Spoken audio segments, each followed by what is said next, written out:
इसके बारे में जो हड़ताल करेगा, जो बाहर निकलेगा, आई सपोर्ट दैट। नंबर 2 ये कि जो आपका गला घोंटने के लिए पंजाब गवर्नमेंट ने जो कानून बनाया है वो भी इंतहाई काबिल मज़म्मत है।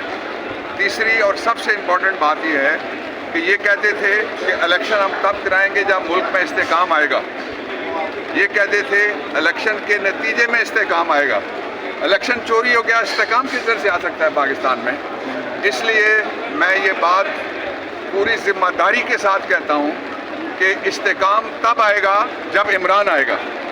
इमरान को बंद रख के जो काबीना है वो बड़ा खुल के कह रही है कि हम और केस ढूंढ रहे हैं। यार सारे इसको बगैर बन क्यों खामखा? जो काबीना है वो कह रही है कि हम केसेस नए ढूंढ रहे हैं इमरान खान के खिलाफ। वो कह रही है ना मिले तो हम केसेस घड़ लेंगे।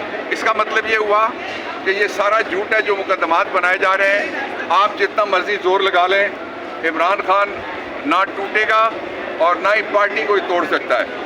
इस वक्त जो पॉइंट ऑफ व्यूज़ हैं मुख्तलिफ मौज़ूआत के ऊपर, मैं भी किसी चीज़ का हामी हो सकता हूँ, मैं भी किसी चीज़ का मुखालिफ हो सकता हूँ।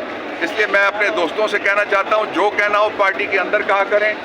और दूसरा मैं ये कहना चाहता हूँ कि जो जो पार्टी से जाएगा या गया है उसको वोटर ने छोड़ दिया, उसको अवाम ने छोड़ दिया, उसको पीटीआई नहीं बल्कि आप देखें ना वोट मिला किसको है।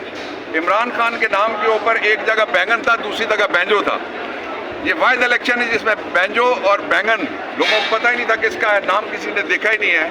तो इसलिए सारे लोग हमारे मुत्तहिद हैं। पार्लियामेंट्री पार्टी में कोई ग्रुप नहीं बनने जा रहा। जो ये ख्वाब देख रहे हैं कि एक डाकू को हटा के पक्के के एक नीम पक्के का डाकू बिठाया जाएगा, ऐसा कोई डाकू पाकिस्तान को नहीं चला सकता। जो विल ऑफ द पीपल है, आप लोगों ने जो जहाँ वोट दिया हुआ है वो वोट है, उसकी जब तक तकदीस नहीं होगी उस वक्त तक मुल्क में कोई ऑपरेशन कामयाब नहीं हो सकता, खा वो मिलिट्री ऑपरेशन हो। और उसके लिए जो चुना गया है सूबा वो इंतहाई गलत बात है। पाकिस्तान को मिलिट्री ऑपरेशन की कोई ज़रूरत नहीं है। 12 मिलिट्री ऑपरेशन पहले हुए, उनका नतीजा क्या निकला? 90,000 लाशें गिराई हैं हमारी। और उसके बाद फिर हर एक 6-8 महीने बाद जब कमज़ोर होता है निज़ाम, उसको डॉलर की ज़रूरत पड़ती है, उस वक्त नारा लगाया जाता है इस तरह का। ये ना करें, पाकिस्तान पुरअमन है। मैं आपको मिसाल देता हूँ, रिसेंट मिसाल है। रिसेंट मिसाल ये है कि ईद के 3 दिनों में जो पाकिस्तान टूरिज़म डेवलपमेंट कॉरपोरेशन है उसके अदाद शुमार के मुताबिक 40,000 लोग गए केपी में। 40,000 इस्लामाबाद में भी नहीं आए, कराची में भी नहीं आए, लाहौर में भी नहीं आए। तो जहाँ इतना अमन है वहाँ किस तरह और अमन लाना चाहते हो? अमन रहने दो बस, इतनी मेरी आपसे दरख्वास्त है। और ये जो मुकदमात है ये सारे हवा में उड़ जाएंगे। अभी सर नून लीग पीपी और इस्टेब्लिशमेंट से होते हुए पीटीआई की आपस में जंग शुरू हो गई है, तो क्या कहेंगे इस हवाले से? कोई पीटीआई की आपस में जंग नहीं है। ये आपको पता ही है कि अक्सर इंडिया जो मिसाइल लॉन्च करता है वो ठुस हो जाते हैं। फवाद चौधरी को असाइनमेंट तो नहीं दी गई ग्रुप बंदी की, दोबारा इस्तेमाल पाकिस्तान पार्टी छोड़ के वो आए हैं पीटीआई में? नहीं, मैं कोई इस तरह का तबसरा नहीं करता, इसलिए कि ये इख्तियार इमरान का है। कौन जो छोड़ के गया उसके बारे में क्या फ़ैसला होगा ये इमरान खान बाहर आएंगे तो वो खुद फैसला करेंगे।